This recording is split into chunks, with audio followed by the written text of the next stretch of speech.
Konfliktet mes nxënësve të shkollave të mesme vijojnë të jenë shqetësuese dhe nuk mund të konsiderohen më si sherrë të zakonshme mes fëmijëve, veçanërisht kur përfshin përdorimin e armëve të ftohta. Një rast i tillë u regjistrua sërish pas ditën e së premtes në Shkodër.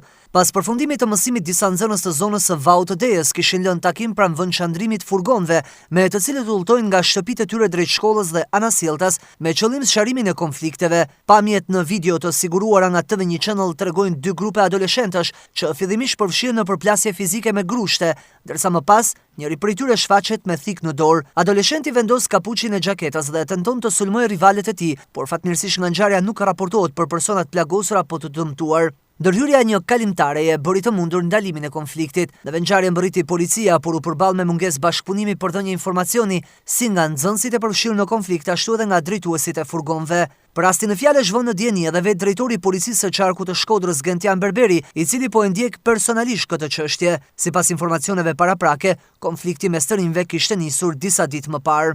Vetëm një javë më parë, në Shkodër u shënua një tjetër ngjarje rënd pranë shkollës Shenjta Zejuka, ku dy adoleshentë mbetën të plagosur në një përplasje mes një grupi prej rreth 20 të rinjësh, duke ngritur shqetësimet për sigurinë rreth institucioneve arsimore.